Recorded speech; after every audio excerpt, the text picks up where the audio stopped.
In the quiet stillness of the night, a lunar eclipse cast an otherworldly glow upon the land. As the celestial bodies aligned, the sky transformed as black clouds shrouded the stars. Then, suddenly, amidst the darkness, a blinding circular light pierced through the veil, illuminating the world as if the sun had suddenly risen. Curiosity mingled amongst people. They instinctively reached for their phones, capturing this otherworldly phenomenon. Now, those once distant clouds began to swell. A storm on the horizon, it seems, growing closer. Its ominous presence accompanied by an eerie green hue under the moonlight. A hushed tension filled the air. Then, without warning, a deafening cacophony shattered that silence. The sound of rushing wind and ringing bells echoed through the atmosphere, chilling the hearts of all who heard it. And as abruptly as it had begun, the clamor ceased and humanity froze in silence. Suddenly, small cross-shaped lights pierced the layer of black and green clouds. They were blinking as if to communicate a message. It was beautiful and elegant. People remained transfixed as if under a spell, as if time had stopped, or as if they were waiting for something. Then, an almost indescribable sound emanated from the center of that storm. A dark sound resonating with every bone and cell, as if a celestial brass instrument played a single haunting note. And then in a breathtaking instant, the once circular light became a blinding pillar, connecting the heavens to the earth.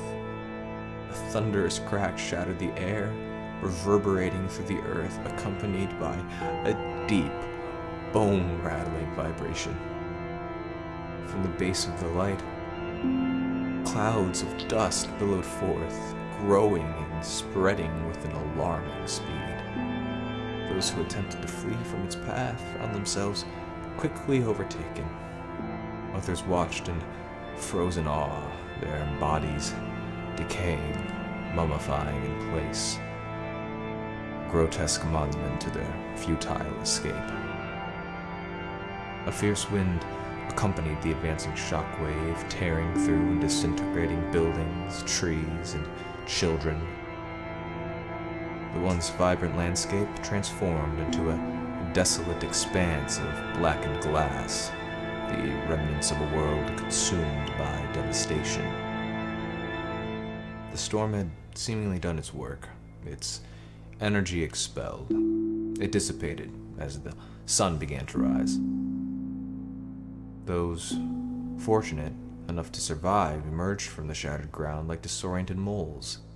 Shocked at the sense of displacement, they wondered where the trees went, where humanity was. They wondered if they were dreaming. Some were able to find other people still living, while most remained isolated and alone. Those that found one another trudged through miles of desolation, searching for any form of safety. Their days blended into weeks, their weeks into months, and their existence had been reduced to mere survival amidst a fallen civilization. Eventually, by some stroke of fate, they stumbled upon a secluded woodland. It was untouched by the great light that had unleashed such horror mere months ago. A glimmer of hope flickered within their hearts as they sought solace within the sanctuary of the trees. The sound of chirping birds was almost foreign to them as they began to remember what life was like before that day. But their respite would prove short-lived.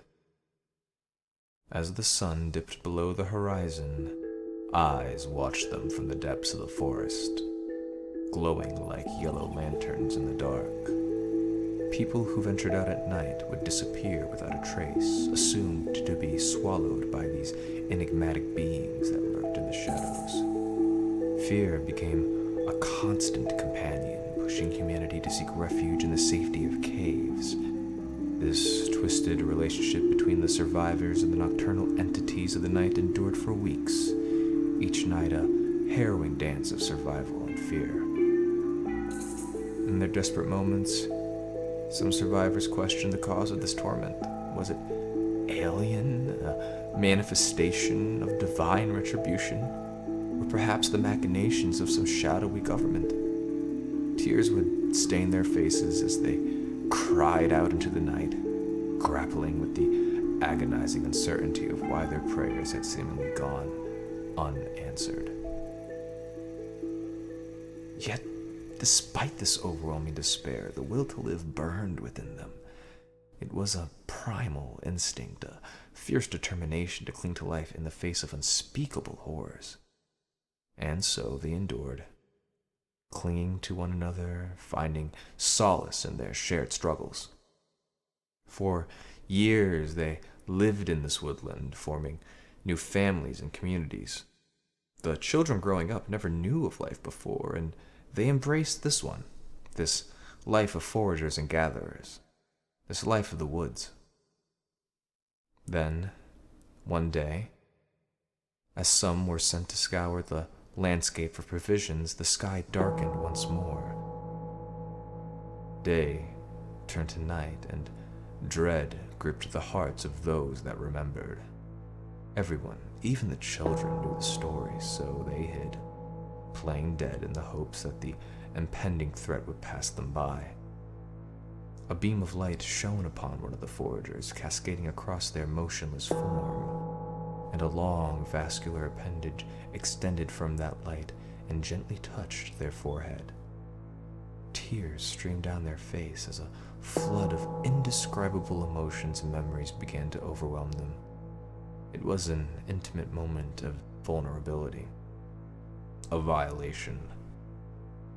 And as quickly as it had appeared, that ethereal light retracted, leaving behind a sky painted in shades of blue. The encounter remained locked within that person's heart as a secret, a corruption. The survivors went back to their caves. Their souls were relieved for somehow surviving another day. They celebrated. A testament to the resilience of the human spirit, really. They mingled, they ate, they sang songs in jubilation. It was a euphoria that had been long forgotten. The man who was touched sat at the edge of the cave by a fire, surrounded by comrades. They drank and made jokes as the night lingered on. The men laughed until they wouldn't. They laughed until they couldn't. The man with the secret dropped his drink. His forehead began to bleed from its center, as did his nose. The men with him also began to bleed from their noses, and then their nails. In shock, they looked at one another as their fingers fell off from their hands. They were decaying. They cried loudly as they fell apart. Those closest to them, those that heard the screams, also had bloody noses, and they too screamed, and they too fell apart. This continued throughout the cave, screaming, mostly screaming, as the remnants of humanity fell at the bottoms of wet paper bags holding too much weight.